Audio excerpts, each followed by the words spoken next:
홍과 영과 및 관절과 골수를 찔러 쪼개기까지 하니 또 마음의 생각과 뜻을 판단한다. 옛날 성경에는 감찰한다 그랬는데 여기 보니까 좌우의 날새는 어떤 검보다 예리하여 홍과 및 영과 및 관절과 골수를 찔러 쪼개기까지 한다 그랬는데 여기에 의학적인 용어입니다. 수술을 할 때 무엇을 사용합니까? 메스를 사용하잖아요. 그 말씀 무슨 이야기냐면 하나님의 말씀은 우리를 수술시키신다. 그 말씀입니다. 오늘 말씀을 통해서 여러분 영육간에 수술을 받아 온전히 치료받고 돌아가는 귀한 시간 되시기를 간절한 마음으로 부탁을 드립니다. 소설가 김홍신 씨가 인생 수업에 겪어보면 안다는 책을 발표를 한 적이 있는데요. 거기 있는 글이에요. 굶어보면 안다. 밥이 하늘인 것을. 목마름에 지쳐보면 안다. 물이 생명인 걸. 코 막히면 안다. 숨 쉬는 것만도 행복인 걸. 일이 없어 놀다 보면 안다. 직장이 천국인 걸. 아파보면 안다. 건강이 가장 큰 재산인 걸. 일은 뒤에 안다. 그것이 참 소중한 걸. 이별하면 안다. 그이가 천사인 걸. 지나보면 안다. 고통이 추억인 걸. 불행해지면 안다. 아주 작은 것에 행복인 것을. 죽음이 닥치면 안다. 내가 세상의 주인인 걸. 그랬습니다. 사람은 참으로 어리석죠. 평소에 그렇게 귀한 것에 대해서 못 느끼다가 그것을 잃어버리고 난 다음에야 그제서야 이제 귀중한 것을 알고 살아가게 되는 거예요. 건강할 때는 몸을 막 부리고 그렇게 살다가 관절이 아프고 허리가 아프고 건강이 나빠지면 그제서야 이제 건강한 것이 행복한 것이고 건강한 것이 참 소중하구나. 그것을 이제 그때서야 깨달은 거예요. 그리고 이제 몸을 좀 다스려야 되겠다 그런데 이미 늦어버렸잖아요. 다 건강을 잃어버렸는데 건강은 한번 잃으면 다시 되찾기가 참 힘들더라고요. 힘들어요. 제가 당뇨를 수십 년 지금 몸에 달고 살고 있는데 조심해야지, 먹는 것 좀 조심해야지 그런데 안 돼요. 잘 안 돼요. 한번 건강이 잃으니까 다시 회복 원상태로 되돌아간다는 것이 참 힘들어요. 같이 있다는 것 때문에 평소에 그렇게 소홀히 대하고 막대하다가 이별을 하고 헤어지면 그제서야 정신을 차린다고 하지만 이미 몸과 마음이 다 떠나버렸잖아요. 이제 돌이킬 수 없게 되는 것이에요. 그래서 후회하는 거예요. 사람들이 그런 이야기를 합니다. 있을 때 잘하라 그랬는데 참 맞는 이야기인 것 같아요. 있을 때 잘해야 되는 거예요. 시편 49편 20절 말씀에 종기 하나 깨닫지 못하면 멸망받는 짐승과 같도다 그랬습니다. 세상에 깨닫지 못하고 사는 것처럼 이 세상에서 가장 어리석은 삶이 없어요. 깨달아야 돼요. 여러분 신앙생활은 하나님의 은혜를 깨닫는 것이고 하나님의 역사를 깨닫는 것이고 하나님의 말씀이 깨달아지는 것이 신앙생활이에요. 여러분 교회 그냥 오지 마세요. 아침 새벽에도 이야기를 했습니다만 교회 그냥 오지 마세요. 이 아까운 시간 집에 있으면 늘어지게 잘 수 있잖아요. 친구들하고 놀러 가면 재밌게 놀다 올 수 있잖아요. 모처럼 만에 쉬는 날 주일날 주회전에 나왔잖아요. 그렇다면 은혜를 받고 돌아가야 될 거 아니겠어요? 말씀을 바로 알고 돌아가는 시간이 돼야 할 거 아니겠어요? 그러니 예배 시간에 정신을 집중하고 말씀을 듣는 일에 집중을 하는 그런 시간이 되시기 바랍니다. 그래서 하나님의 은혜가 깨달아지고 하나님의 말씀이 나의 말씀이 되는 귀한 시간이 되시기를 간절한 마음으로 부탁을 드려요. 십자가의 도를 바울이 깨달았잖아요. 그래서 그가 죽도록 하나님의 일에 충성하는 사람이 되었어요. 그리고 나서 죽을 둥 살 둥 모르고 주의 일에 최선을 다했어요. 얼마나 최선을 다했던지 나는 하나님이 맡겨진 사명을 감당하기 위해서 걸어가노라 이렇게 이야기하지 아니하고 달려간다 그랬습니다. 달려간다. 왜냐하면 걸어가는 것 하나님의 일을 걸어갈 수가 없었기 때문에 그래요. 다른 박질을 해도 부족한 시간이기 때문에 자기는 다른 박질을 한다 그랬습니다. 여러분, 이 시간 기도하시기 바랍니다.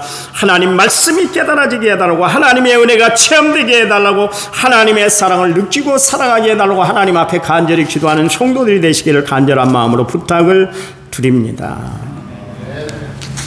성경에 기록된 이스라엘 백성들 역사를 한번 봐보세요. 그들은 기적을 체험했음에도 불구하고 수시로 세상에 휩쓸렸어요. 시련이 오면 금방 그들의 믿음이 그냥 산산조각이 나고 말았습니다. 유혹을 뿌리치지 못하고 그냥 넘어지고 말았어요. 그들의 신앙은 늘 갈대와 같은 그런 신앙이었죠. 예부의 방해 공작이 그렇게 자기들에게 쏟아지면 그것을 싸워서 이겨나가야 될 거 아니겠어요?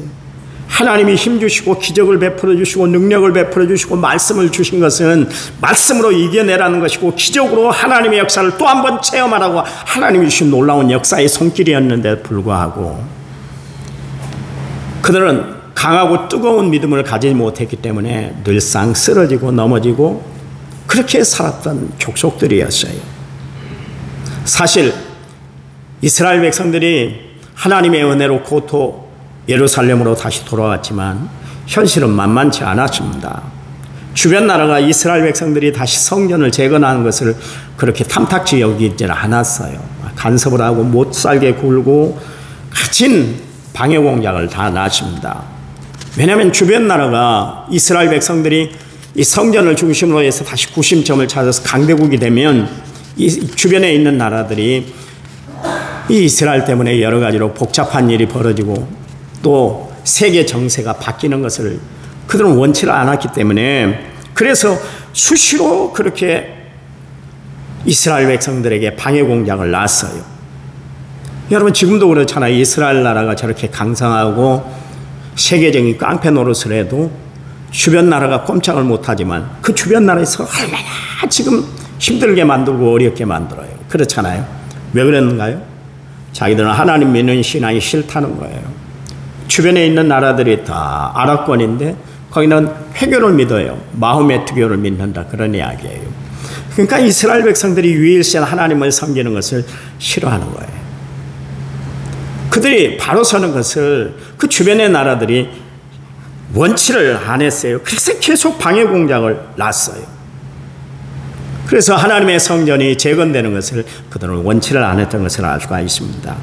문제는 고토 예루살렘으로 돌아왔는데 불구하고 자기들이 해놓은 일이 없는 거예요. 하나님의 성전을 재건한다고 했지만 재건이 쉽지 않았습니다. 그때 하나님이 위대한 인물을 들어서 쓰시는데 그 사람이 바로 여호수아입니다. 여호수아라는 이름은 이스라엘 나라에 참 많아요. 이름이 참 많습니다. 이스라엘 나라에 마리아라는 이름이 많은 것처럼, 그래서 12귀신 들린 그 마리아는 막달라 마리아다, 그렇게 이야기를 하고 있잖아요. 그리고 예수님 어머니도 마리아니까, 그래서 이름들이 그렇게 많습니다. 우리나라에 뭐 철수라는 이름도 많고 뭐 여자 이름도 많은 이름들이 겹치는 이름들이 있잖아요. 마찬가지로 여호수아라는 이름이 동명이인들이 많은데요. 그 가운데 오늘 본문에 나온 여호수아는 대상 사명을 감당했던 여호수아입니다. 지금으로부터 한 2500년 전의 인물입니다. 귀환했으니까, 바벨론에서 그렇게 70년 동안 포로 생활하다가 그들이 귀환을 했으니까 얼마나 어려웠겠어요. 그동안 예루살렘은 다 해파가 돼버렸습니다. 성전이 다 무너지고 말았어요. 그런 상황 속에서 이스라엘 백성들이 성전을 재건한다는 것이 쉽지를 않았어요. 주변의 나라들이 끊임없이 괴롭혔어요. 여러분, 사람이 이렇게 괴롭히는 것을 찝쩍거린다, 그렇게 이야기를 하지 않습니까? 하여튼 이스라엘 백성들을 왜 그렇게 주변의 나라들이 그렇게 찝쩍거렸는지 모르겠어요. 그런가 하면 자꾸 이 성전을 재건하는 일들이 미뤄지니까, 자신들이 고국으로 돌아왔는데 16년이라는 세월이 흘렀는데도 성전 어디 하나도 재건을 하지는 못하게 됐었어요. 잔뜩 기대하고 돌아왔잖아요. 우리가 돌아가면 이전의 영광이 다시 우리에게 돌아올 것이다, 다윗 시대처럼 솔로몬 시대처럼 강한 나라가 되고 부귀한 나라가 될 것이야. 그러면서 희망을 갖고 돌아왔단 말이에요. 근데 현실은 그렇지는 않았어요. 정반대였어요. 여호수아가 그때 하나님의 사명을 감당하는데 얼마나 힘들었겠어요. 백성들은 지쳐있지, 현실은 녹록지 않지. 그러니 그들을 격려하고 영적으로 그들을 리더한다는 것이 쉽지는 않았던 것이죠. 그래서 16년 동안 중단이 됐던 것입니다. 이스라엘 백성들은 그때 생각한 것이 뭐냐면 하나님이 우리와 함께 하시지 않았기 때문에 하나님이 우리에게 이렇게 성전 건축을 허락지 않은 것이구나. 성전을 재건하도록 하나님이 힘써주지 않은구나. 그러면서 하나님의 존재에 대해서 의심하기 시작했어요. 믿음이 떨어지기 시작했다. 그런 이야기예요. 그런 가운데 대제사장의 직무를 다하고 있는 여호수아, 하나님은 딱 대제사장 여호수아를 딱 불러놓고 하나님이 말씀하시는데 그와 함께하는 동료들 이야기를 하는데 예표의 사람들이다 그랬습니다. 8절 말씀에 보면 대제사장 여호수아야, 너와 내 앞에 앉은 내 동료들은 내 말을 들을 것이니라. 이들은 예표의 사람들이라 내가 내 종 싹을 나게 하리라 그랬습니다. 예표의 사람이라는 건 뭐냐면 앞으로 벌어질 일을 미리 예견하고 그 일에 최선을 다하는 사람. 그러니까 하나님이 너와 함께 할 거야. 너와 함께 하는 사람들이 있는데 너를 도와주는 사람들이 많을 거야. 그 사람들이 너의 예표의 사람이 될 거야. 그러십니다. 제가 누구를 바라보고 목회를 하겠어요? 위로 하나님을 바라보죠. 아래로는 성도들을 바라보고 제가 목회를 해요. 가끔 가다가 정말 힘들고 어려운 상황 속에서도 신앙의 줄을 놓지 않고 살아가는 성도들을 보면 내가 스스로 고개가 숙여지는 교인들이 있어요. 그들을 통해서 제가 힘을 얻어요. 힘을 얻어요. 제가 몸이 많이 아프지 않으면 새벽 제단을 지킵니다. 코로나 때 좀 한 일주일 못되게 좀 쉰 적이 있죠. 새벽 제단을 제가 늘 끊이지 않고 지키려고 합니다. 왜 그런지 아세요? 내 의를 드러내기 위해서 나는 이렇게 새벽 예배를 지켜서 나는 새벽 예배에 충실해서 나는 할 바를 다 해서 그 이야기가 아니에요. 나보다 더 열심히 있는 성도들이 있어요. 저 지리산 중턱에서부터 저 오수에서 그리고 새벽마다 그렇게 나오는 성도들을 보면 내가 허투루 목회해서는 안 되겠다 그 생각을 해요. 그분들이 다 바로 나의 신앙의 나의 사역의 예표가 되는 분들이에요. 오늘 이 자리에 나온 여러분들이 저의 예표가 되는 분들이에요. 여호수아가 얼마나 힘들었겠어요. 백성들은 저렇게 낭망에 처해 있고 돌아오는 소리는 하나님이 우리를 돕지 않는다, 하나님의 역사가 함께하지 않는다 그 이야기를 들을 때 얼마나 낙심됐겠어요. 그럴 때 하나님이 나타나셔서 여호수아에게 말씀하시는데 너를 돕는 예표를 가지고 있는 사람들이 많을 거야. 그러니 용기를 가져 힘을 가져 그런 이야기입니다. 스가랴서는 12선지자들이 소선지자들이 지은 가운데 하나인데 대부분 예언들은 다 특징이 있습니다. 그것 뭐냐면 다른 예언자들은 대부분 지도계층을 그렇게 꾸짖었습니다. 왕을 공격하고 형식에 빠져있는 제사장들을 그렇게 책망을 하게 했습니다. 이사야는 믿음이 부족한 아스에 대해서 그렇게 책망을 했고요. 아모스는 여로보암 2세에 대해서 그렇게 책망을 했습니다. 미가는 제사장들을 그렇게 책망을 했습니다. 그러나 예언자 스가랴는 제사장 에스라를 지금 칭찬하고 격려하고 있습니다. 이렇게 제사장을 칭찬하고 통치자를 격려한 것은 매우 특별한 일이에요. 여러분 아세요? 지금 양분된 기독교 교계를 한번 봐보세요. 지금 서로가 필요한 것은 한마음 한뜻이 되는 거예요. 한마음 한뜻 되는 거예요. 아니 기독교 신앙에 극차가 어디 있고 극우가 어디 있어요. 있으면 충분하잖아요. 예수 중심으로 뭉쳐야 될 거 아니에요. 이런 때에 데모하는 것이 아니라 우리 기도회를 엽시다. 그래서 시청 광장에서 모여서 전국 교회들이 모여서 기도해야 될 거 아니겠어요? 기도를 해야 될 거. 괜히 백성들 마음을 부족해서 천하늘이 비어있천하리 하나님이 원하시는 모습일까요? 아니에요. 누구나 나서서 이야기하는 목사들도 없어요. 큰 교회 목사들, 그 옛날 그렇게 때리기를 잘하고 험한 소리를 잘하는 목사들도 다 입 다물고 있어요. 한국 교회 위기입니다. 지금 위기예요. 하나님이 위기를 주셨어요. 여기서 살아남는 길은 하나님께로 돌아가는 길밖에 없어요. 여러분 아시나요? 어디에 뭉친다고 해서 결집이 된다고 해서 이 나라가 다시 살아나는 것이 아니라 하나님께로 돌아와야 살아나는 길이 열리는 줄 믿으시기 바랍니다. 서로가 날쌘 비판만 하고 있습니다. 여러분, 우리를 하나님이 세우신 것은 서로 격려하고 서로 돕고, 그래서 은혜의 도구로 사용하도록 하나님이 우리를 세워주신 줄 믿으시기 바랍니다. 지금 우리는 서로 간에 무너뜨린 일에 혈안이 돼 있어요. 우리는 서로 세우는 일에 앞장서는 그런 교인들이 되어야 할 줄 믿습니다. 여러분, 마귀는 봐보세요. 항상 무너뜨리는 일에만 혈안이 다 돼 있어요. 그러나 하나님은 우리를 세우는 자로, 세우는 일꾼들로, 세우는 사람들로 하나님이 우리를 세우신 줄 믿으시기 바랍니다. 여러분이 이 땅을 다시 세워야 할 줄 믿습니다. 오늘 본문에 하나님의 은혜에 대한 이야기가 기록되어 있는데요, 3장 6절 여호와의 천사가 여호와에게 증언하여 이르되 그랬습니다.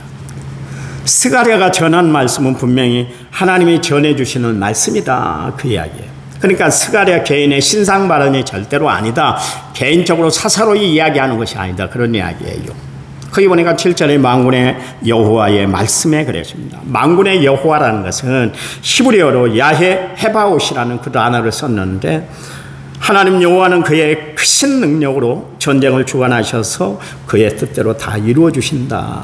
그게 바로 야헤 헤바옷 그 뜻입니다. 그게 만군의 하나님이시다, 그런 뜻이에요. 여러분, 그 하나님의 능력, 만군의 능력으로 이스라엘 백성들을 애굽에서 탈출시켰잖아요. 그리고 가나안 땅 들어가게 하신 하나님은 그 모든 일들을 진두지휘하셨던 만군의 하나님 여호와시다, 그런 이야기입니다. 그러니 여러분, 만군의 하나님이란 뜻은 무슨 이야기예요? 능력의 하나님, 이기게 하시는 하나님이시다, 그런 이야기예요. 여러분, 나와 함께 하시는 하나님은 이기게 하시는 하나님, 능력을 베풀어 주시는 하나님인 줄 믿으시기 바랍니다. 올해 다 어렵다고 그래요, 힘들다고 그래요. 그러나 하나님의 손에 붙들리면 하나님이 책임져 주실 줄 믿으시기 바랍니다. 아무리 어렵다 할지라도 하나님이 그의 백성들만큼은 보존해 주시고 보호해 주시고 함께 하시고 지도해 주시고 역사해 주는 줄 믿으시기를 간절한 마음으로 부탁을 드립니다. 이사야서 14장 22절 말씀에 만군의 여호와께서 말씀하시되 내가 일어나 그들을 쳐서 이름과 남은 자와 아들과 후손을 바벨론에서 끊으리라, 나 여호와의 말이니라 그랬습니다. 또 이사야서 14장 27절 말씀에 만군의 여호와께서 경영하였은즉 누가 능히 그것을 피하며 그 손을 펴신즉 누가 능히 그것을 돌이킬 것인가 그랬습니다. 아무도 만군의 하나님 여호와가 하시는 일을 막을 수가 없다, 그런 이야기예요. 막을 수가 없다. 그래서 신약 성경 계시록에 뭐라고 그랬어요? 그 하나님은 열면 닫을 자가 없고 닫으면 열 자가 없는 하나님이시다, 그런 이야기예요. 얼마나 능력이 많으신 하나님이신 모르겠어요. 여러분, 세상을 창조하시고 지금도 세상 역사를 주관하신 분이 하나님이세요. 그 하나님이 그 큰 능력으로 우리와 함께하는 줄 믿으시기 바랍니다. 그의 하나님이 나의 하나님이 되는 여러분의 신앙생활이 되시기를 간절한 마음으로 부탁을 드립니다. 사무엘상 17장 45절 말씀에 이런 이야기가 있어요. 다윗이 블레셋 사람에게 이르되 너는 칼과 창과 단창으로 내게 나와 오거니와 나는 만군의 여호와의 이름 곧 내가 모욕하는 이스라엘의 군대의 하나님의 이름으로 내게 나아간다 그랬습니다. 여러분, 다윗이 늘 붙들고 살았던 그 이름은 누구냐면 만군의 여호와 하나님이셨어요. 그 하나님이 다윗이 전쟁에 나갈 때 전술을 가르쳐 주셨고 전쟁에 함께 하심으로 말미암아 늘 승리했어요. 다윗은 언제 한번 패한 적이 없어요. 백전백승을 한 사람이었어요. 왜 그랬을까요? 그 전쟁통에 늘 다윗이 하나님의 이름을 불렀기 때문에 그렇습니다. 여러분, 인생길, 전쟁과 같은 이 인생길을 살아갈 때 힘들고 어려운 일들을 분명히 만나게 될 거예요. 그때 여러분이 불러야 할 이름, 여러분이 붙들어야 할 분은 바로 만군의 하나님 여호와인 줄 믿으시기 바랍니다. 사무엘하 5장 10절 말씀에 만군의 하나님 여호와께서 함께 계시니 다윗이 점점 강성하여 갔다 그러십니다. 만군의 하나님이 다윗과 함께함으로 그 세력이, 그 힘이, 그 명성이 갈수록 강해졌다, 널리 퍼지게 됐다, 그런 이야기입니다. 여러분, 우리를 강하게 하신 분이 하나님인 줄 믿으시기 바랍니다. 그러니 우리가 하나님께 구할 것은 뭐예요? 만군의 하나님, 나와 함께 해주세요. 내 삶의 하나님이 나를 붙잡아 주세요. 나는 주님의 인도하심을 받고 살아가기를 원합니다. 하나님 앞에 날마다 이 기도를 하고 살아가는 성도들이 되시기를 간절한 마음으로 부탁을 드립니다. 오늘 스가랴서 안에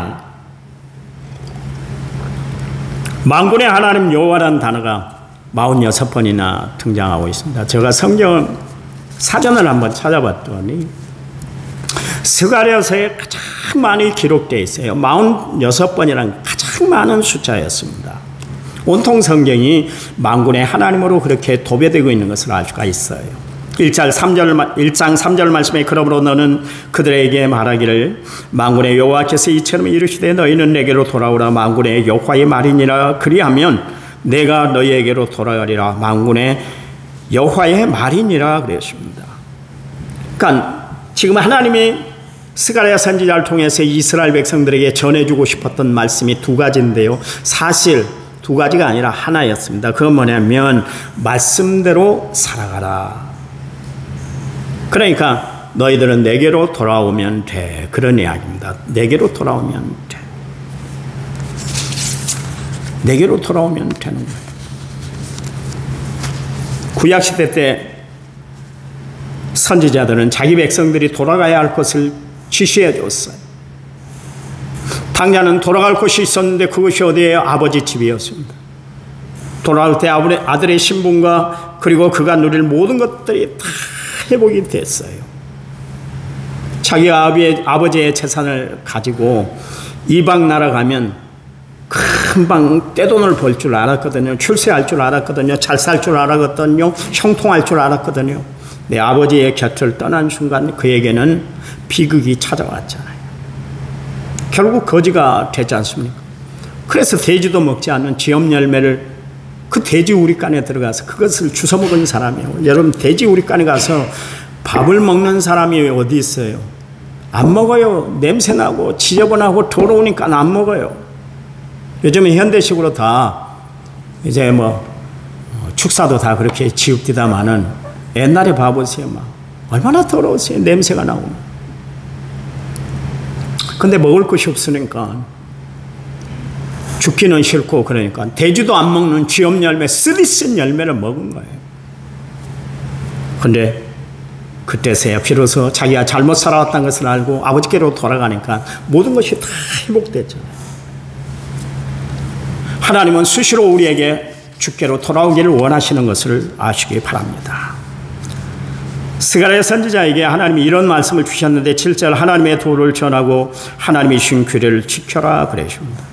하나님은 패역한 백성, 하나님을 떠난 말씀을 버린 이스라엘 백성들에게 말씀하시는데 너희가 말씀의 자리로 돌아오기만 하면, 비록 죄를 범한 백성, 하나님의 말씀을 등한시 여겼던 백성임에도 불구하고 돌아오기만 하면 하나님은 그 백성들에게 축복을 베풀어 주신다, 그 이야기요. 어떻게 베풀어 주셔요? 친히 다스려 주시고 지켜 주시고 보호해 주신다 그랬습니다. 하나님이 한 번만 말씀해도 완전히 지켜지는데도 불구하고 보세요. 다스려 주시고 지켜 주시고 보호해 주신다. 뭐예요? 철저하게 너희들을 지켜줄 거야, 보호해 줄 거야, 함께 할 거야, 걱정하지 마라, 그런 이야기예요. 하나님이 하실 수 있는 모든 방법을 다 동원해서라도 하나님이 함께 해주시겠다, 그 이야기입니다. 우리가 말씀대로 살아갈 때 살아계신 하나님의 역사가 일어나는 줄 믿으시기 바랍니다. 말씀대로 살아갈 때 하나님은 우리에게 새 힘을 주셔서 고난도 시련도 다 이겨내게 하시는 줄 아시기 바랍니다. 그래서 평강한 삶, 은혜로운 삶, 기쁨의 삶을 살아가게 하세요. 그리고 그동안 잃어버렸던 모든 것을 다 회복시켜 주세요.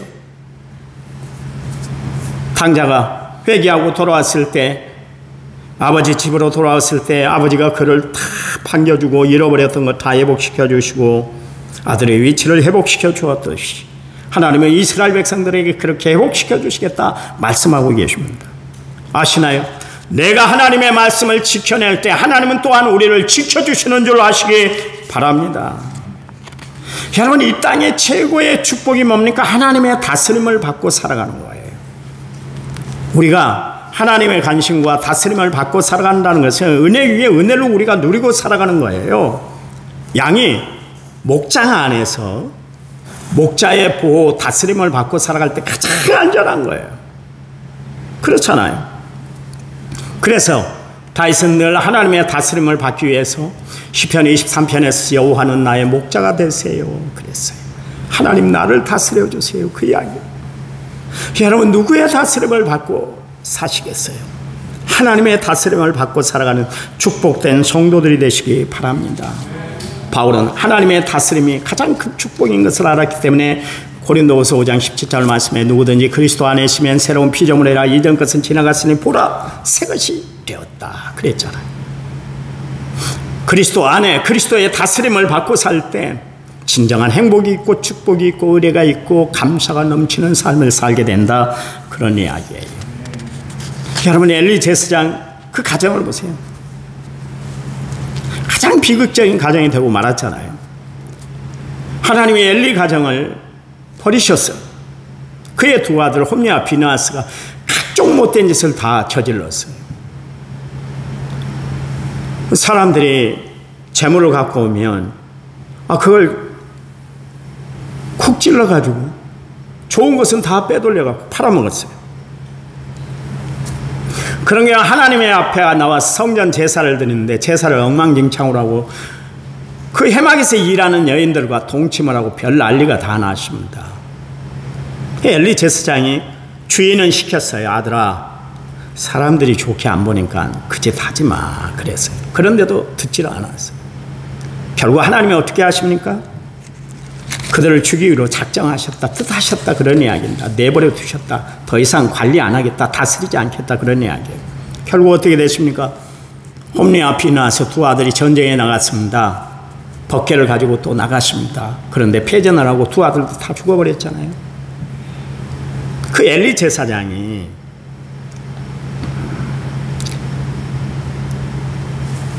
의자에 앉아 있었어요. 의자에. 실로라는 그 해막에 옆에 앉아 있었는데 전황에서 돌아온 소식을 전해 듣게 됐잖아요. 그 소식을 듣고 충격을 받아서 의자에 앉아 있다가 뒤로 넘어져서 목이 부러져서 죽었습니다. 그때가 98살이었죠. 사사로 일을 한 지 40년이 지났어요. 마침 비느하스의 아내가 아이를 해산하면서 죽어가고 있었어요.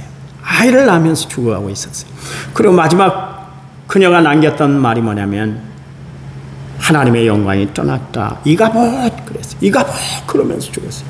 하나님의 영광이 떠났다, 그런 이야기입니다. 여러분 보세요. 하나님의 다스림을 받지 아니하고 하나님의 다스림을 싫어했더니 결국 그 가정이 풍기박산이 나고 말았잖아요. 그 나라가 완전히 혼돈에 빠지고 말았잖아요.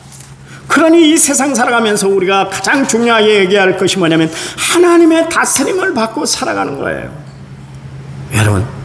여러분 인생에 하나님의 다스림이 있으시기를 간절한 마음으로 부탁을 드립니다. 늘 이렇게 하나님 앞에 기도하세요.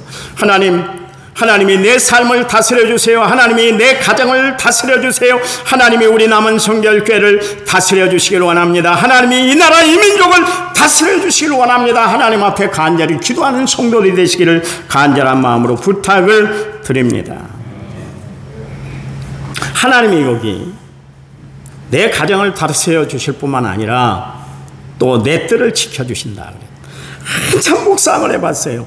하나님의 내 뜰을 가정만 지켜주면 되지 왜 뜰까지 지켜주실까? 여러 날 고민을 한번 해봤어요. 무슨 뜻일까? 여러분 집에 뜰이 있습니다. 뜰에 뭐 합니까? 뭘 해요? 야채를 심어요. 그렇죠? 상추도 심고 파도 심고 심는단 말이에요. 또 뜰에다가 뭐 합니까? 정원을 가꿔요. 꽃을 가꿔요. 사사로운 일이죠. 그렇죠. 야채를 뜰에서 먹는다.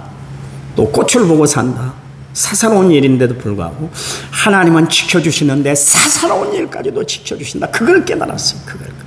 아, 하나님은 세밀하신 하나님이구나. 먹는 먹거리까지도 책임져 주시고 보는 눈거리까지도 하나님이 다 책임져 주시는구나. 어떻게 하면 하나님께로 돌아오기만 하면 다 책임져 주신대요. 그 이야기요, 그 이야기. 그 이야기를 제가 깨달은 거예요. 여러분, 하나님이 지켜주실 때 내 삶이 안전한 줄 믿으시기 바랍니다. 하나님이 내 삶을 지켜주실 때 내가 보장받는 삶을 살게 되는 줄 믿으시기 바랍니다. 여기 왕래하리라 그랬는데 사람이 살만한 것이 되게 해주시겠다. 황량한 것이 되지 아니하고 사람이 살만한 것으로 되게 해주시겠다 그랬습니다. 여러분, 그래요. 이 시대 우리가 회복해야 할 것이 뭡니까? 하나님께로 돌아오는 거예요. 지금 교회가 돌아와야 돼요. 목사들이 돌아와야 돼요. 성도들이 돌아와야 되는 거예요. 주께로 돌아와야 돼요. 지금 광화문을 나가고 여의도를 나갈 것이 아니라 주님 앞으로 나와야 된다니까. 주님. 그래야 살 길이 열려요. 회복되는 역사가 나타나는 거예요. 한국 어떻게 하겠어요? 어떻게 하겠어요? 그동안 하나님이 보호해 주셨잖아요. 앞으로도 하나님이 보호해 주실 거 아니겠어요? 그러면 어떻게 해야 될까요? 하나님께로 돌아와야 될 줄 믿습니다. 어두워진 정세, 서로를 믿지 못하는 불신이 팽배한 이 땅, 믿음이 사라져가는 이 현실에 처한 이 땅, 무엇이 다시 소생하게 하고 회복하게 할까요? 하나님의 말씀이 이 땅을 운행해야 될 줄 믿습니다. 하나님의 말씀대로 살아가는 성도들이 많아져야 할 줄 믿습니다. 소돔과 고모라 땅을 가슴에 안고 기도했던 아브라함처럼 타라고 문든 이스라엘 땅을 가슴에 부여안고 눈물로 기도했던 에레미야처럼 이스라엘의 앞날을 내다보면서 폐허가 될 예루살렘 성전을 바라보면서 가슴 아파하며 가슴을 찢듯 그렇게 기도했던 예수님처럼 여러분, 이 나라, 이 땅 고을 우리 교회를 가슴에 안고 눈물 뿌려 기도하는 성도들이 되시기를 간절한 마음으로 부탁을 드립니다. 기도해 주세요. 기도해 주세요. 강단이 회복되도록 기도해 주세요. 우리도 말씀으로 다시 돌아오는 역사가 일어나야 할 줄 믿습니다. 그래서 오직 하나님께만 소망 두고 살아가는 은혜로운 성도들이 되시기를 간절한 마음으로 부탁을 드립니다. 하나님, 감사해요. 감사해요. 우리로 이 땅 백성 되게 하시고 빛과 소금의 사명을 감당하며 살아가도록 하나님 함께해 주시니 감사합니다. 우리가 아브라함처럼 에레미야처럼 예수님처럼 이 땅을 부여잡고 기도하는 저희들 되도록 도와주시옵소서. 우리를 통해서 평화가 오게 하시고 안정이 자리하게 하시고 은혜의 물결이 함께할 수 있도록 축복 내려 주시옵소서. 예수님 이름으로 기도했습니다. 아멘.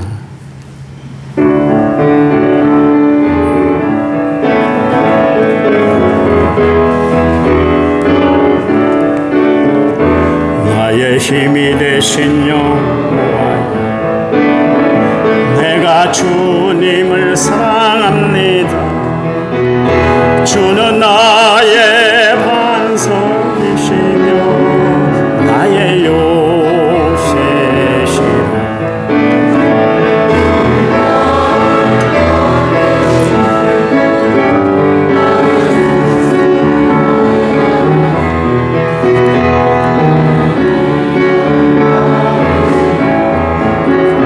나의 방패시라.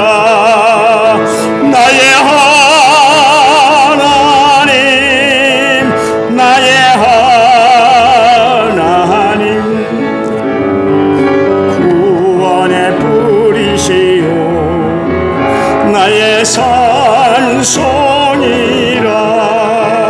나의 하나님, 나의 하나님, 그는 나의 여호와,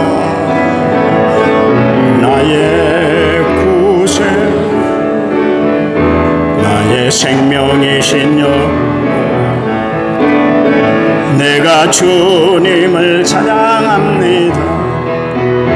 주는 나의 사랑이시며 나의 의지시라. 주는 나를 이끄시오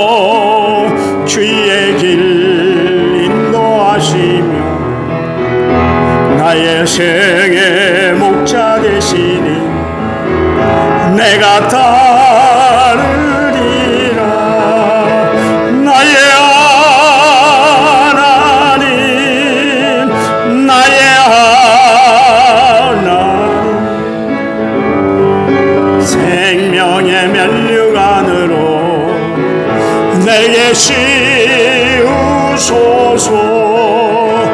나의 하나님, 나의 하나님, 그는 나의 여호와, 나의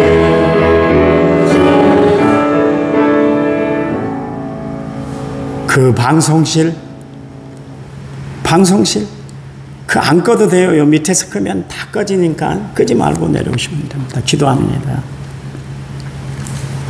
이제는 길이요 진리요 생명 되신 우리 주 예수 그리스도의 은혜와 하나님 아버지의 지극하신 사랑과 성령님 위로교통은혜 충만한 역사가 오늘 말씀을 받고 돌아가는 세상을 향해 나아가는 모든 성도들을 위해 이제부터 영원토록 함께 하시기를 간절히 축원하옵나이다. 아멘.